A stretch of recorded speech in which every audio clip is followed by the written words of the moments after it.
Divorce ആയതിനു ശേഷം കുറച്ച് ബോൾഡ് ഫോട്ടോഷൂട്ട്സ് എല്ലാം ആയിരുന്നു. സോ ദാറ്റ് മീൻസ് റെസ്ട്രിക്ഷൻസ് ഉള്ള ലൈഫ് ആയിരുന്നു ആഫ്റ്റർ മാരേജ് അല്ലേ. Oh my god. മനോജേട്ടനും ചേച്ചിയും നല്ല പേഴ്സ് ആയിരുന്നു. Thank you. പ്രിയ രാമനെ പോലെ ഇനിയും ചാൻസ് കിട്ടിയാൽ നിങ്ങൾ വീണ്ടും ഒന്നിക്കണം. രണ്ടുപേരെയും ഇഷ്ടമാണെന്ന് പറഞ്ഞതിൽ ഒരുപാട് നന്ദി.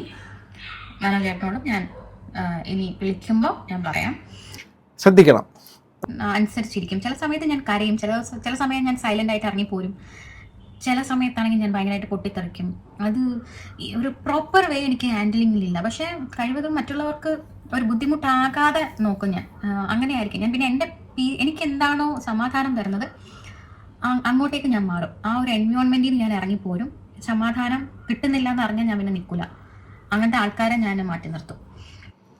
ഹലോ ഗൈസ്, വെൽക്കം, വണക്കം. വീഡിയോ തുടങ്ങുന്നതിന് മുമ്പ് ഒരു കുഞ്ഞനജൻ എന്നോട് ചോദിച്ചൊരു ചോദ്യമാണ്. അതായത്, ചേട്ടാ നിങ്ങളുടെ ഈ സബ്സ്ക്രിപ്ഷനൊക്കെ ഒന്ന് കൂട്ടിക്കൂടെ? അതായത് സബ്സ്ക്രിപ്ഷൻ മീൻസ് എന്താണ്? സബ്സ്ക്രൈബേഴ്സിനെ കൂട്ടാൻ വേണ്ടിയിട്ട് വീഡിയോസിലൊക്കെ എല്ലാവരും പറയുന്നുള്ളൂ, സബ്സ്ക്രൈബ് ചെയ്യൂ, ലൈക്ക് ചെയ്യൂ, കമൻറ്റ് ചെയ്യൂ എന്നൊക്കെ പറയും. കമൻറ്റ് ചെയ്യാൻ ഞാൻ പറയും. അപ്പം അങ്ങനെ കുറേ ആൾക്കാർ പല സമയങ്ങളായിട്ട് കമൻറ്റ് ചെയ്യുന്നത് ഞാൻ കണ്ടിട്ടുമുണ്ട്. ഇൻബോക്സിൽ ചോദിച്ച കുറേ ആൾക്കാരുണ്ട്. ഞാൻ അവരോട് ഇൻബോക്സിൽ പറഞ്ഞിട്ടുണ്ട്. എങ്കിലും കമൻറ്റ് ചെയ്യുന്ന ആൾക്കാരോട് പറയാനുള്ളത്, എൻ്റെ വീഡിയോ കാണുന്ന ആൾക്കാർക്ക് എൻ്റെ ചാനൽ സബ്സ്ക്രൈബ് ചെയ്യാൻ തോന്നുകയാണെങ്കിൽ അവർക്കത് താല്പര്യമുണ്ടെങ്കിൽ മാത്രം ചെയ്യട്ടെ എന്ന് അവർക്ക് വിട്ടുകൊടുക്കുന്നതാണ്. ലൈക്ക് ചെയ്യണമെങ്കിലും സബ്സ്ക്രൈബ് ചെയ്യണമെങ്കിലും അതൊക്കെ താല്പര്യമുള്ളവർ ചെയ്യുന്നത് അത് മതി. അല്ല ഞാൻ ഒരിക്കലും പറഞ്ഞ് ചെയ്യിപ്പിക്കുക എന്നാണ്. അങ്ങനെയാണെങ്കിൽ എനിക്ക് ഒരുപാട് സബ്സ്ക്രൈബേഴ്സിനാക്കാമായിരുന്നു ഇതിന് മുമ്പേ. കുറേ വർഷമായി പരിപാടി തുടങ്ങിയിട്ട്. സോ അതിനോട് വലിയ ഇൻട്രസ്റ്റ് ഇല്ല. ഇഷ്ടപ്പെടുന്നവർ കൂടെ ഉണ്ടാകുമെന്ന് ഞാൻ വിശ്വസിക്കുന്നു. സോ ഗൈസ്, തുടക്കം മുതലുള്ള ആൾക്കാരുണ്ടെങ്കിൽ ഒന്ന് കമൻറ്റ് ചെയ്യണം. കാരണം ഞാൻ എൻ്റെ ചാനൽ തുടങ്ങുന്ന സമയം മുതൽ ഉള്ളവരുണ്ടെങ്കിൽ ഒന്ന് കമൻറ്റ് ചെയ്യണം. കേൾക്കാൻ വേണ്ടിയിട്ടാണ്. എല്ലാവരും ഒരുപോലെ തന്നെയാണ് എന്നാലും. സോ ഗൈസ്, നമുക്ക് വിഷയത്തിലേക്ക് വരാം. അതായത് നമ്മുടെ ഗൗരി കൃഷ്ണൻ, സീരിയൽ ആക്ട്രസ് ആയിട്ടുള്ള ഗൗരി കൃഷ്ണൻ്റെ ഡിവോഴ്സും അതുമായിട്ട് ബന്ധപ്പെട്ടിട്ട് പുള്ളിക്കാരത്തിൻ്റെ ട്രോമാറ്റിക് കണ്ടീഷനാണ്. പുള്ളിക്കാരത്തി ഒരു വീഡിയോ ഞാൻ കുറച്ച് ദിവസം മുമ്പ് ഞാൻ ആ വീഡിയോ ചെയ്തിട്ടുണ്ടായിരുന്നു. പലതും കുറേ കാര്യങ്ങളൊക്കെ ഇങ്ങനെ പുറത്തു വന്നു. ആ പെൺകുട്ടിയെക്കുറിച്ച് പൊതുവിൽ മൊത്തത്തിൽ കേൾക്കുന്നൊരു അഭിപ്രായം, ഇവള് അഹങ്കാരിയാണ്. ഈ അഹങ്കാരി എന്ന് പറയാൻ ഒറ്റ കാരണമേ ഉള്ളൂ. പുള്ളിക്കാരത്തി കല്യാണം നടത്തുന്ന സമയത്ത് എന്താണ്, അവർ ആഹാരം കഴിക്കുന്ന സമയത്ത് ക്യാമറകളെല്ലാം കൂടെ മുൻപിൽ നിന്ന സമയത്ത് വളരെ ബോൾഡ് ആൻഡ് ക്ലിയർ കട്ടായിട്ട് ഞങ്ങൾക്ക് ഇത് കഴിക്കാൻ പറ്റത്തില്ല, നിങ്ങൾ നിന്ന് കഴിഞ്ഞാൽ, അത് മാത്രമാണ് ചെയ്തിരിക്കുന്ന കുറ്റം. അതിനുശേഷം വന്നേക്ക് നല്ല വേറൊന്നുമില്ല. അവരുടെ പേഴ്സണൽ ലൈഫിൻ്റെ അകത്തുള്ള കാര്യങ്ങളൊക്കെ പറഞ്ഞ് എൻ്റെ കമൻറ്റ് ബോക്സിൽ തന്നെ ഈ പുള്ളിക്കാരത്തി വളരെ ഇതായിട്ട് ട്രിഗർ ചെയ്യുന്ന രീതിയിലൊക്കെ ചില കമൻറ്റുകളൊക്കെ ഞാൻ കണ്ടിരുന്നു. അതിനൊന്നും നമ്മൾ മറുപടി കൊടുക്കേണ്ട കാര്യമില്ല. അതിനകത്ത് ഇത് ഇദ്ദേഹം തന്നെ, ഗൗരി കൃഷ്ണൻ തന്നെ അതിന് മറുപടി കൊടുക്കുന്ന ഒരു കാര്യം കണ്ടു. അപ്പോൾ അവർ വളരെയധികം അറിയുന്നത് പോലെയൊക്കെയാണ് അതിനകത്ത് കമൻറ്റ് ചെയ്തിരുന്നത്. സോ അതുമല്ല ഇവിടുത്തെ മാറ്റർ. പക്ഷേ ഞാൻ ഈ ഒരു വീഡിയോ ചെയ്യുമ്പോൾ ഞാൻ സത്യസന്ധമായിട്ട് പറയട്ടെ, നിങ്ങൾ പല ആൾക്കാർക്കും ഈ ഒരു വീഡിയോയിലൂടെ കുറച്ചധികം കാര്യങ്ങൾ നിങ്ങൾക്ക് മനസ്സിലാവും. നിങ്ങളുടെ ഫ്യൂച്ചറിലേക്ക് നിങ്ങൾക്ക് ഉപകാരപ്പെടും എന്താണെന്നുള്ളത് കേൾക്കാം. ഓക്കെ, കാരണം എങ്ങനെയാണ് ഒരു ഇങ്ങനെയുള്ള സിറ്റുവേഷൻ ഒരാൾ ഡീൽ ചെയ്തെന്നുള്ള കാര്യമാണ്. എനിക്ക് അവരെ ഭയങ്കര റെസ്പെക്ട് തോന്നുന്നു. മനോജേട്ടനും ചേച്ചിയും നല്ല പേഴ്സ് ആയിരുന്നു. Thank you. പ്രിയ രാമനെ പോലെ ഇനിയും ചാൻസ് കിട്ടിയാൽ നിങ്ങൾ വീണ്ടും ഒന്നിക്കണം. രണ്ടുപേരെയും ഇഷ്ടമാണെന്ന് പറഞ്ഞതിൽ ഒരുപാട് നന്ദി. മനോജേട്ടനോടും ഞാൻ ഇനി വിളിക്കുമ്പോൾ ഞാൻ പറയാം, ശ്രദ്ധിക്കണം. ഓക്കെ, ഇവിടെ ഇപ്പം എല്ലാവരും പല കമൻറ്റുകളും കണ്ടു. മനോജേട്ടൻ ആളൊരു പാവം, ഒരു സാധാരണക്കാരനാണ്, ഈ പുള്ളിക്കാരത്തി ഭയങ്കര അരഗൻ്റാണ്, ഈഗോയിസ്റ്റാണ്, മറ്റതാണ് മറിച്ചാണ്. കമൻറ്റുകളൊക്കെ ഞാൻ കുറേ കണ്ടു കേട്ടോ, ഭയങ്കരമായിട്ടുള്ള കമൻറ്റുകളാണ്. അപ്പം ഇവിടെ ഈ പുള്ളിക്കാരത്തി അവരുടെ ഒരു കണ്ടീഷൻ നമുക്കറിയില്ല, അവരുടെ വ്യക്തിപരമാണ് അത്. അവർക്ക് ഇതിനകത്ത് കുറച്ച് കാര്യങ്ങൾ അവർ പറയുന്നുണ്ട് കേട്ടോ, അത് നമുക്ക് വഴിയെ കേൾക്കാം. പക്ഷേ ഇവിടെ അവർ പറഞ്ഞത് എന്താ, ഈ മറ്റാൾ ചോദിച്ചു, നിങ്ങൾ പ്രിയാരാമനെ പോലെ നമ്മുടെ ഒരു സിനിമ അദ്ദേഹത്തിന് അവർ തമ്മിൽ അവരുടെ ഒരു ദാമ്പത്യം പിരിഞ്ഞതായിരുന്നു. പക്ഷേ അദ്ദേഹം ബിഗ് ബോസിൻ്റെ അകത്ത് പോയിട്ട് തിരിച്ചു വന്ന സമയത്ത് രാമനുണ്ണി, നമ്മുടെ ചന്ദ്രോത്സവത്തിലെ രാമനുണ്ണി തിരിച്ചു വന്ന സമയത്ത് അവർ ആ ഒരു ഐ കോണ്ടാക്റ്റിലൂടെ തന്നെ എന്നൊക്കെ ചോദിച്ചു, ഭയങ്കര വൈറലായിരുന്നു ആ ഒരു വീഡിയോ ഒക്കെ. അവർ വീണ്ടും ഒന്നായി എന്നൊക്കെ പറയുന്നു, ശരിയാണോ എന്നറിയത്തില്ല. അപ്പോൾ അതുപോലെ ഒന്നായി കൂടെ നിങ്ങൾക്കും എന്നുള്ള കാര്യമാണ് ചോദിക്കുന്നത്. വളരെ നല്ല സതുദ്ദേശത്തോടുള്ള ചോദ്യമാണ്. അതിന് പറയുന്ന സമയത്ത് അവർ ഉപയോഗിക്കുന്ന വാക്കുകൾ ഞാൻ നോക്കാം, അല്ലെങ്കിൽ ഈ പറയുന്ന അരകൻ്റെ വൃത്തികെട്ട സ്വഭാവം എന്നൊക്കെ ഉള്ള രീതിയിലാണെങ്കിൽ ഈ പുള്ളിക്കാരത്തിന് മറുപടി കൊടുക്കേണ്ടത് എങ്ങനെയായിരിക്കും? ആ വ്യക്തിയുടെ പേര് പോലും എടുത്ത് പറയാതെ സംസാരിക്കണം. പക്ഷെ മനോജ് ചേട്ടനോട് ഇനി വിളിക്കുന്ന സമയത്ത് പറയാം. എന്ത് പക്വതയുള്ളൊരു മറുപടിയാണ് അല്ലേ? ഇതൊക്കെ നമ്മൾ കണ്ടുപഠിക്കേണ്ടതാണ്. ഓപ്പോസിറ്റ് നിൽക്കുന്ന പങ്കാളിയെ സമൂഹത്തിൻ്റെ മധ്യത്തിൽ എന്തെങ്കിലും ഒരു ചെറിയ പ്രശ്നം വരുന്ന സമയത്ത് എന്തും പറഞ്ഞ് ആക്ഷേപിക്കുകയും മോശപ്പെടുത്തുകയും ചെയ്യുന്ന ആൾക്കാരുള്ള കാലഘട്ടത്തിലാണ് അവർ ഇത്രയും പക്വതയോടുകൂടി റെസ്പെക്റ്റോടുകൂടി സംസാരിക്കുന്നത്. പിന്നെ പ്രിയരാമനെ പോലെ അത് എന്താണെന്ന് എനിക്ക് മനസ്സിലായില്ല. അവരങ്ങനെയായിരുന്നോ എനിക്കറിയില്ല. ഓക്കെ, അത് പുള്ളിക്കാരത്തിയുടെ അറിഞ്ഞിട്ടുണ്ടാവില്ല. പക്ഷെ നമുക്ക് ഇതറിയുന്ന ഒരു കാര്യമാണ്. ഇതാണ് അതിൻ്റെ ഒരു സത്യം. ഓക്കെ, ബാക്കി കേൾക്കാം. വിട്ട് ജീവിക്കുക. എനിക്കതിന് കൂടുതൽ മറുപടിയില്ല. Next question Jayakrishnan P G. Jayakrishnan P G ഞാൻ എവിടെയോ കണ്ടിട്ടുള്ള ഒരു പേര്, കേട്ടിട്ടുള്ള ഒരു പേര്. എൻ്റെ കൂടെ പഠിച്ചറിയുന്നതാണ് പേര്. ഡിവോഴ്സ് ആയതിനു ശേഷം കുറച്ച് ബോൾഡ് ഫോട്ടോഷൂട്ട്സ് എല്ലാം ആയിരുന്നു. സോ ദാറ്റ് മീൻസ് റെസ്ട്രിക്ഷൻസ് ഉള്ള ലൈഫായിരുന്നു ആഫ്റ്റർ മാരേജ് അല്ലേ? ഓഫ് മൈ ഗോഡ്, ആവശ്യമില്ലാത്ത ഒരു അങ്ങനെ ഒരു ലൈഫ് അങ്ങനെയൊന്നും അല്ല, അതൊന്നും അല്ല റീസൺ. പിന്നെ ഫോട്ടോഷൂട്ട് ഓക്കെ, അതായത് സ്വാഭാവികമായിട്ടും ഈ മാരേജ് ലൈഫ് ഡിവോഴ്സ് ആവാൻ കാരണം പെട്ടെന്ന് ചിന്തിക്കുന്ന വെച്ചാൽ പാർട്ട്ണർ, പങ്കാളിയുടെ വൃത്തികെട്ട സൈക്കോ അല്ലെങ്കിൽ വേറെ എന്തെങ്കിലും തരത്തിലുള്ള ഒരു സ്വഭാവമൊക്കെ ആയിരിക്കും, ഈഗോയിസ്റ്റിക് ആയിട്ടുള്ള പേഴ്സണാലിറ്റി ആയിരിക്കും അല്ലേ, ചിലപ്പോൾ NPD ആയിരിക്കാം. അപ്പോൾ അങ്ങനെയൊക്കെയുള്ള സംഭവങ്ങളാണെങ്കിൽ ആ ഒരുപാട് റെസ്ട്രിക്ഷൻസ് ഒക്കെ വെച്ചിട്ട് ഞാൻ പറയുന്നത് കേട്ട് അടക്കമൊതുക്കത്തോട് വീട്ടിൽ ഇരുന്ന് കഞ്ഞിയും കറിയും വെച്ച് കുട്ടികളെ നോക്കിയിരിക്കുക എന്നുള്ള രീതിയിലേക്ക് കാണുമെന്നുള്ള രീതിയിലാണ് ഇൻഡയറക്റ്റ്ലി ചോദിച്ചത്. റെസ്ട്രിക്ഷൻസ് ഉണ്ടായിരുന്നോ, വീട്ടിൻ്റെ അകത്ത് തളയ്ക്കപ്പെട്ട സാഹചര്യമായിരുന്നു താങ്കൾക്ക് എന്നുള്ളതാണ്. അപ്പോൾ പുള്ളിക്കാരത്തി അങ്ങനെ ഒരു സാഹചര്യവും അങ്ങനെ ഇല്ല എന്ന് തന്നെ നിഷേധിച്ചുകൊണ്ട് പറയുന്നത്. വേണമെങ്കിൽ അല്ല, അത് ഞാനിപ്പോൾ പറയുന്നില്ലെന്ന് വേണമെങ്കിൽ പറഞ്ഞാൽ പോലും അയാൾക്ക് നേരെ ക്വസ്റ്റ്യൻ വരും. ബട്ട് അവിടെയും പുള്ളിക്കാരനെ വിട്ടുകൊടുത്തിട്ടൊന്നുമില്ല. അപ്പോൾ ഞാൻ മനസ്സിലാക്കിയെടുത്തോളം ഇത് എൻ്റെ മാത്രം തോന്നലാണ്. ഇത് പുള്ളിക്കാരത്തി കേൾക്കുവാണെങ്കിൽ എന്നോട് ക്ഷമിക്കണം. ഇത് എൻ്റെ ഒരു തോന്നലായിട്ട് തന്നെ ഇരിക്കട്ടെ, അത് ഒരിക്കലും ശരിയെന്ന് വിചാരിക്കണം. അവരുടെ ഉള്ളിൽ സ്റ്റിൽ ഈ പുള്ളിയോടുള്ള ഒരു എന്തോ ഒരു സംഭവം, സംതിങ്, അവർ റെസ്പെക്റ്റോട് തന്നെ അവരത് കീപ്പ് ചെയ്യുന്നുണ്ടോ തോന്നുന്നു കേട്ടോ. എന്തോ ഒരു ചിലപ്പോൾ ചിന്തിക്കാത്ത എന്തോ ഒരു ലൈഫിനകത്തുണ്ടായ ഒരു കാരണത്താൽ ഇങ്ങനെ ആയിപ്പോയതാവാം മേ ബി. ചെയ്തതും ഡിവോഴ്സുമായിട്ട് യാതൊരു ബന്ധവുമില്ല. ഇപ്പോഴാണ് എനിക്കത് ചെയ്യാൻ പറ്റിയ ഒരു ബോഡി ആയത്. നേരത്തെ എൻ്റെ ആ ഒരു അവസ്ഥ വെച്ചിട്ട് ഞാനത് ചെയ്ത് കഴിഞ്ഞാൽ വളരെ വൾഗറായിരിക്കും. ഇപ്പം എൻ്റെ ബോഡി നല്ല ഫിറ്റാണ്, അതിടുമ്പോൾ ഒരു ഭംഗിയുണ്ടെന്ന് എനിക്ക് തോന്നിയത് കൊണ്ട്, ആ കോൺഫിഡൻസ് വന്നത് കൊണ്ടുമാണ് ഞാൻ ആ ഫോട്ടോഷൂട്ട് ചെയ്തത്. ഞാൻ എപ്പോഴും ഒരു ഡ്രസ്സ് എടുക്കുമ്പോൾ ഇപ്പോഴത്തെ ട്രെൻഡ് ആയതുകൊണ്ട് ഞാൻ അങ്ങനത്തെ ഒരു ഡ്രസ്സ് പോലും ഞാൻ ചൂസ് ചെയ്യത്തില്ല. ചിലപ്പോൾ ഞാൻ ഔട്ട് ഓഫ് ദി ട്രെൻഡ് ഡ്രസ്സാണ് ഞാൻ മിക്ക പ്രാവശ്യവും ഇടുന്നത്, നിങ്ങൾ ശ്രദ്ധിച്ചിട്ടുണ്ടാകും. പക്ഷേ എനിക്കത് ചേരുമോയെന്ന് ഞാൻ നോക്കും. ഇപ്പോൾ കറൻറ്റ്ലി ട്രെൻഡ് അനുസരിച്ച് ഡ്രസ്സ് മാറ്റുന്ന ഒരു ശീലം പോലെ ചിലപ്പോൾ എനിക്കത് ചേരത്തില്ലായിരിക്കും. ചേരാത്തൊരു കാര്യം ഞാൻ ഇടത്തൂല്ല. അപ്പോൾ അതാണ്. പിന്നെ ഷാനവാസ് അബ്ദുള്ള, എന്തായിരുന്നു നിങ്ങൾ തമ്മിലുള്ള പ്രശ്നം? Oh my god, skipping it. Jishna, നിങ്ങൾ തമ്മിലുള്ള പ്രശ്നങ്ങൾ ആൾക്കാർ ഇപ്പം ക്വസ്റ്റ്യൻ ആൻസർ പറയുന്നതാണ്, Q&A സെഷനാണ്. പലർക്കും അറിയേണ്ട ആഗ്രഹം നിങ്ങളുടെ ലൈഫിൻ്റെ അകത്ത് നടന്ന കാര്യങ്ങൾ എന്താണ്. നമ്മുടെ ഒരു ക്യൂരിയോസിറ്റി അത് തന്നെയാണല്ലോ. നമ്മുടെ ക്യൂരിയോസിറ്റി എന്ന് പറഞ്ഞാൽ അതൊരു നല്ല അർത്ഥത്തിലല്ല ഞാൻ പറഞ്ഞത്, അതൊരു ശരിയായ പ്രവണതയല്ല. എങ്കിലും ഒരു പബ്ലിക് ഫിഗറായിട്ട് നിൽക്കുന്ന ഒരാളുടെ ലൈഫിൻ്റെ അകത്ത് പെട്ടെന്ന് ഇങ്ങനെ പെട്ടെന്ന് ഇതിങ്ങനെ കേൾക്കുന്ന സമയത്ത് എന്തെങ്കിലും റീസൺ ഉണ്ടാവില്ലേ?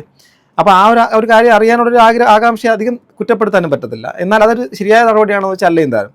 ബട്ട് എങ്കിലും അവരത് പറയുന്ന ആ ഒരു കാര്യത്തിലേക്ക് അവർ മറുപടി കൊടുക്കുന്നതേ ഇല്ല. പക്ഷേ അവർ വേറെ കുറച്ച് കാര്യങ്ങൾ ഇതിനകത്ത് പറയുന്നുണ്ട്. ഈ ക്വസ്റ്റ്യൻ ഇതാണ് ഞാൻ നേരത്തെ പറഞ്ഞതിലൊരു പ്രധാനപ്പെട്ട ഒരു ക്വസ്റ്റ്യൻ. ഓക്കെ, ലൈഫ് ആസ് മീനാക്ഷിയുടെ ഒരു question. Jiji, how you handle and recover from all these situation? Who stand as your backbone? Firstly handle ചെയ്യുന്നത് എങ്ങനെയാണെന്ന് ചോദിച്ചാൽ ആ ഒരു സിറ്റുവേഷൻ അനുസരിച്ചിരിക്കും. ചില സമയത്ത് ഞാൻ കരയും, ചില സമയം ഞാൻ സൈലൻ്റ് ആയിട്ട് ഇറങ്ങിപ്പോരും, ചില സമയത്താണെങ്കിൽ ഞാൻ ഭയങ്കരമായിട്ട് പൊട്ടിത്തെറിക്കും. അത് ഒരു പ്രോപ്പർ വേ എനിക്ക് ഹാൻഡിലിങ്ങിലില്ല. പക്ഷേ കഴിവതും മറ്റുള്ളവർക്ക് ഒരു ബുദ്ധിമുട്ടാകാതെ നോക്കും ഞാൻ. അങ്ങനെയായിരിക്കും ഞാൻ. പിന്നെ എനിക്ക് എന്താണോ സമാധാനം തരുന്നത് അങ്ങോട്ടേക്ക് ഞാൻ മാറും. ആ ഒരു എൻവയോൺമെൻറ്റിൽ നിന്ന് ഞാൻ ഇറങ്ങിപ്പോരും. സമാധാനം കിട്ടുന്നില്ല എന്ന് അറിഞ്ഞാൽ ഞാൻ പിന്നെ നിൽക്കില്ല. അങ്ങനത്തെ ആൾക്കാരെ ഞാൻ മാറ്റി നിർത്തും. സമാധാനം കിട്ടില്ല എന്ന് തോന്നിക്കഴിഞ്ഞാൽ ആ സ്ഥലത്ത് നിന്നും ഇറങ്ങിപ്പോരും. സമാധാനം നൽകാത്ത സ്ഥലത്തുള്ള ആൾക്കാരെ, സമാധാനം നൽകാത്ത ആൾക്കാരെ ലൈഫിൽ നിന്ന് കട്ട് ചെയ്യും. അതൊരു വലിയൊരു കാര്യമാണ്. ഇപ്പോൾ നമ്മുടെ ഉള്ളിൽ ഒരാളോട് സ്നേഹമുണ്ട്, അല്ലെങ്കിൽ നമ്മുടെ ഉള്ളിൽ ഭയങ്കരമായിട്ടുള്ള സംഭവം പല അർത്ഥത്തിലും പല കാര്യങ്ങളുണ്ടാവാം, പലതും ആവാം കേട്ടോ, അത് പല വൈകാരിക സംഭവങ്ങളാവാം. എങ്കിലും അവിടെ നിന്ന് ആ ഒരു സംഭവത്തിൻ്റെ യാതൊരു പരിഗണനയും കിട്ടുന്നില്ല എങ്കിൽ, നിങ്ങളെ അതിൽ തുച്ഛമായി മാത്രം കാണുന്ന ഒരു സ്ഥലത്ത് നിങ്ങൾ എത്ര കടിച്ചു തൂങ്ങി നിന്നിരുന്നാലും നിങ്ങൾക്ക് ഫ്യൂച്ചറിൽ അത് കണ്ണുനീരായിട്ട് മാത്രമേ അത് മാറാൻ സാധ്യതയുള്ളൂ. പലരും ഈ ചോദിക്കും, നിങ്ങൾക്ക് അങ്ങനെ അഭിപ്രായമുണ്ടോ? അത് പലരും ചോദിക്കുന്ന ചോദ്യമാണ്. ഈ ഒരു പോയിന്റിലേക്കൊക്കെ സ്ട്രെയിറ്റ് ആയിട്ട് വന്നുകൂടെ? ഇങ്ങനെ എന്തിനാണ് ഇങ്ങനെ ഒരുപാട് ഇങ്ങനെ വലിച്ചു നീട്ടി പറയുന്നത്, അല്ലെങ്കിൽ ഇങ്ങനെ സംസാരിച്ച് കൊണ്ടുപോകുന്നത്? പെട്ടെന്ന് ഒരു കാര്യങ്ങൾ പെട്ടെന്ന് പറഞ്ഞങ്ങ് പോയപ്പോൾ അതാ പറഞ്ഞത്, തുടക്കത്തിൽ ഞാൻ പറഞ്ഞതുപോലെ തന്നെ ഇപ്പോഴും പറയുന്നത്, എൻ്റെ വീഡിയോ തുടക്കകാലം മുതൽ കാണുന്നവർക്ക് വ്യക്തമായിട്ട് അറിയാം, ഞാനൊരു കോണ്ടന്റിനെ അപ്രോച്ച് ചെയ്യുന്നത് ഞാനൊരു പുസ്തകം വായിക്കുന്നത് പോലെയാണ്. അത്യാവശ്യം വായനയുണ്ട്, അത്യാവശ്യം കുറച്ചൊക്കെ ചെറുതായിട്ട് എഴുതാറുണ്ട്.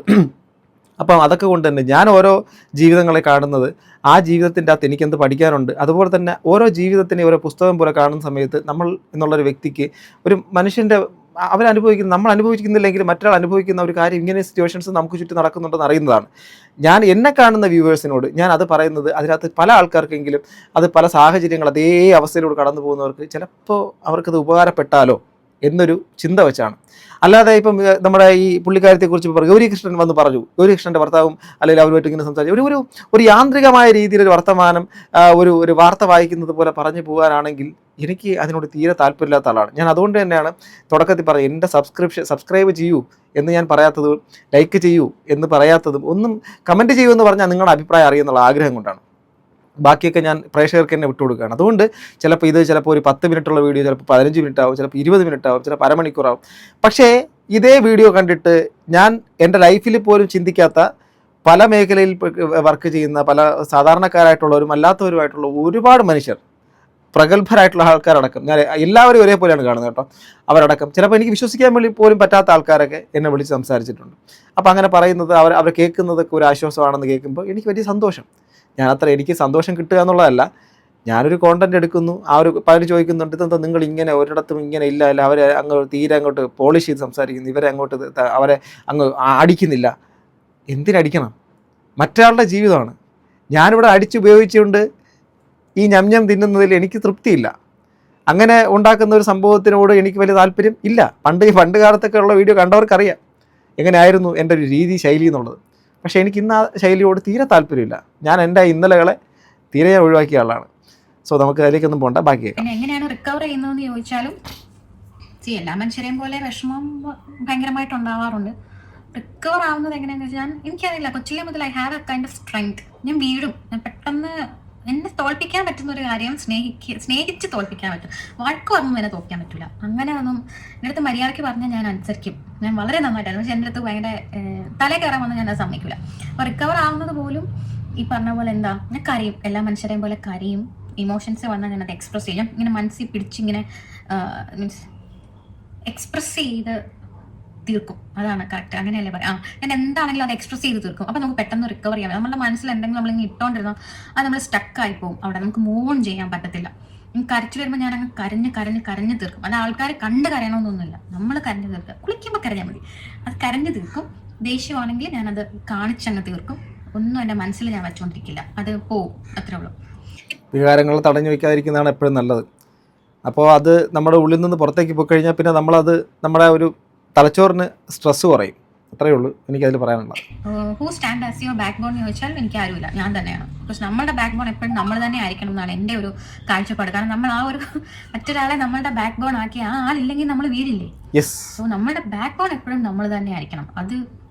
അതായിരിക്കണം, അതാണ് ശരി. That is right. അത് അങ്ങനെ ആ ഒരു തീരുമാനം എടുക്കുമ്പോൾ ചിലപ്പോൾ നിങ്ങൾ ധിക്കാരി ആയിരിക്കാം, നിങ്ങൾ തൻ്റെടി ആയി എന്ന് പറയാം, നിങ്ങൾ അഹങ്കാരിയാണെന്ന് പറയാം. Just ignore that. അങ്ങനെ മറ്റൊരാളുടെ ബാക്ക് ബോണിൽ ജീവിക്കുന്നതിലും നല്ലത് ജീവിക്കാണ്ടിരിക്കുന്നതാണ്. ഇതൊരു ഭയങ്കര ഫിലോസഫി അല്ല, ഇതിനെക്കാട്ടും വലിയൊരു മോട്ടിവേഷൻ ഉണ്ടോ? സെൽഫ് റെസ്പെക്റ്റ് അവർ പറഞ്ഞത് ഇൻഡയറക്ട്ലി ഒരൊറ്റ വാക്ക്, സെൽഫ് റെസ്പെക്റ്റ്. നമ്മുടെ കൂടെ ആരുമില്ല, നമ്മുടെ കൂടെ ചാവാനും ആരുമില്ല, നമ്മുടെ കൂടെ ജീവിക്കാനും ആരുമില്ല, നമ്മളെ രക്ഷപ്പെടുത്താനും ആരുമില്ല. നമ്മളെ താഴ്ത്താൻ ഒരുപാട് ആൾക്കാരുണ്ടാവും, അതൊരു കൂട്ടത്തോടെ ഉണ്ടാകുന്ന പ്രതിഭാസമാണ്. പക്ഷേ എല്ലാത്തിലും നമ്മൾ ഒറ്റയ്ക്ക് തന്നെ. ആ ഒറ്റയ്ക്കാവുന്നത് നമ്മൾ അനുഭവിക്കുന്ന കാര്യങ്ങളെല്ലാം ഒറ്റയ്ക്കാണെന്ന് ബോധ്യം ഉണ്ടെങ്കിൽ പിന്നെ നമ്മൾ ബാക്കിയുള്ളവരെ നോക്കണ്ട, നമ്മൾ നോക്കിയാൽ സെൽഫിനെ നോക്കിയാൽ മതി. ഇന്നും കൂടെ എൻ്റെ ഇൻസ്റ്റയിൽ ഞാൻ എഴുതിയിട്ടൊരു കാര്യമാണ്, ലോകത്തിൽ ആരെയും സ്നേഹിച്ചിട്ടില്ലെങ്കിലും നിന്നെ ഉറച്ച് സ്നേഹിക്കുകയാണ്. അത് തന്നെയാണ് ഇതും. ഡിപ്രഷനിൽ നിന്ന് എങ്ങനെയാണ് ഇത്രയും റിക്കവർ ആയത്, എങ്ങനെയാണ് ഇത്രയും തിരിച്ചുവരവ് നടത്തിയത്? ഡിപ്രഷൻ ഉണ്ടായതാണോ റീസൺ ഡിവോഴ്സിന്? വൺ ഓഫ് ദ റീസൺ അതാണ്, അത് മാത്രമല്ല റീസൺ. പിന്നെ ഇതൊക്കെ ഒരു ഡിസിഷൻ എന്ന് പറയുന്നത് ഒരിക്കലും ഒറ്റ കാര്യം കൊണ്ടായിരിക്കത്തില്ല. അതായത് ലോഡ് ഓഫ് റീസൺസ് അല്ലേ, അത് അങ്ങനെ ഒരു ഇതുണ്ട്. അതിനെപ്പറ്റി നമുക്ക് സംസാരിക്കണം. ഡിപ്രഷനിൽ നിന്നും എങ്ങനെയാണ് ഇത്രയും റിക്കവർ ആയതെന്ന് ചോദിച്ചാൽ, തിരിച്ചുവരവ് എങ്ങനെയാണ് നടത്തിയതെന്ന് ചോദിച്ചാൽ, റിക്കവർ ആയത് എങ്ങനെയാണെന്ന് ചോദിച്ചാൽ, ഒരു പോയിന്റിലെത്തിയപ്പോൾ എനിക്ക് ഭയങ്കര ഒരു റിയലൈസേഷൻ സംഭവിച്ചു. കാരണം ഇങ്ങനെ, അതായത് എൻ്റെ ജീവിതം എൻ്റെ കൺമുന്നിൽ ഞാൻ കണ്ടുകൊണ്ടിരിക്കുകയാണ്, അങ്ങനെ നഷ്ടപ്പെട്ട് പൊക്കോണ്ടിരിക്കുക. Something is happening. എല്ലാവരും ഇങ്ങനെ നശിച്ചുകൊണ്ടിരിക്കുന്നത് നമുക്ക് റിയാക്ട് ചെയ്യാനോ ഒന്നും പറ്റുന്നില്ല. ഞാനതിങ്ങനെ കണ്ടുകൊണ്ടിരിക്കുക. ഒരു പോയിന്റിൽ നമുക്ക് തോന്നില്ലേ നമ്മുടെ ലൈഫിനെ, അതായത് അതൊന്ന് പിടിച്ചു നിർത്തണ്ടേ, അല്ലെങ്കിൽ നമുക്കതൊന്ന് തിരിച്ചെടുക്കണ്ടേ, അങ്ങനെ ഒരു പോയിന്റ് റിയലൈസേഷൻ വേണം. അതായത് ഇപ്പം ഞാൻ 30s ഞാൻ ചിന്തിച്ചതെന്ന് പറഞ്ഞാൽ, നമ്മളുടെയൊക്കെ ഇപ്പോഴത്തെ ഒരു ലൈഫ് സ്റ്റൈൽ വെച്ചിട്ട് ഞാനൊരു 10-30 വർഷം കൂടെ ജീവിച്ച് ഒരു 65 ഒരു ആവറേജ് വെച്ചോ, അതിന് മുമ്പ് വേറെ എന്തെങ്കിലും റീസൺ ആയിട്ട് പോയില്ലെങ്കിൽ, ഞാനൊരു ആവറേജ് പറഞ്ഞതാണ്, ഈ ഒരു 30 വർഷം കൂടെ ഉള്ളൂ. ശരിക്കും ഭഗവാൻ നമുക്ക് തരുന്ന ഏറ്റവും വാല്യുബിൾ ആയിട്ടുള്ളൊരു കാര്യമാണ് ഈ ഭൂമിയിൽ ജീവിക്കാൻ തരുന്ന ഈ ഒരു ഓപ്പർച്യൂണിറ്റി. ആ ജീവിതം നമ്മൾ ഹാപ്പി ആയിട്ട് നിന്നില്ലെങ്കിൽ, അല്ലെങ്കിൽ നമുക്ക് ഹാപ്പിനെസ് കിട്ടുന്നിടത്ത് നമ്മൾ നിന്നില്ലെങ്കിൽ, നമ്മളത് അവരോട് ചെയ്യുന്ന തെറ്റല്ലേ? എൻ്റെ പേരൻസ് ആണ് എനിക്ക് ഈ ഒരു ജന്മം തന്നത്, അല്ലേ? അപ്പം അവരോട് എനിക്കൊരു ഒബ്ലിഗേഷൻ ഇല്ല ഈ ഒരു ലൈഫ് ഞാൻ ഹാപ്പി ആയിട്ട് ജീവിച്ച് അവരെ കാണിക്കുക എന്നുള്ളത്. ഇങ്ങനെയൊക്കെ ചിന്തിച്ച് ഞാൻ ഇത് എനിക്ക് അറിഞ്ഞൂടെ എന്താണ് ഇങ്ങനെ ഒരു തോന്നൽ എനിക്ക് തോട്ട് വന്നതെന്നൊക്കെ ഞാൻ ഇങ്ങനെ വിചാരിക്കും. ഭഗവാൻ ഏറ്റവും വാല്യുബിൾ എന്ന് പറയുന്നതാണ് ഈ ഭൂമിയിൽ ജീവിക്കുക. ആ ഭൂമിയിൽ നമ്മൾ സന്തോഷത്തോടെ, എപ്പോഴും ഹാപ്പിനെസ് നമ്മുടെ ലൈഫിൽ ഉണ്ടാവില്ല, പക്ഷേ നമുക്ക് ചെയ്യാൻ പറ്റുന്ന കാര്യങ്ങൾക്ക് നമുക്ക് ചെയ്യാമല്ലോ. അത് നമ്മുടെ ഫേറ്റ് ആണോ എന്ന് പറഞ്ഞ് ഇരിക്കുന്നത് തെറ്റാണ്. We should try. നമ്മൾ ട്രൈ ചെയ്തുകൊണ്ടിരിക്കണം. ആ ഒരു ട്രൈ ആക്ച്വലി പുള്ളിക്കാരത്തി പറഞ്ഞൊരു കാര്യം, ഇപ്പോൾ നമ്മളെ ഈ ഇതിഹാസ പുരാണങ്ങളും മറ്റിടത്തും മറിച്ചിടത്തും എല്ലായിടത്തും പറഞ്ഞു തരുന്നത് ഇൻഡയറക്റ്റ്ലി എങ്കിലും മനുഷ്യൻ്റെ മനസ്സിനെ കൺട്രോൾ ചെയ്യുന്നൊരു കാര്യങ്ങളൊക്കെയാണ് ഇത് പഠിപ്പിക്കുന്നത്.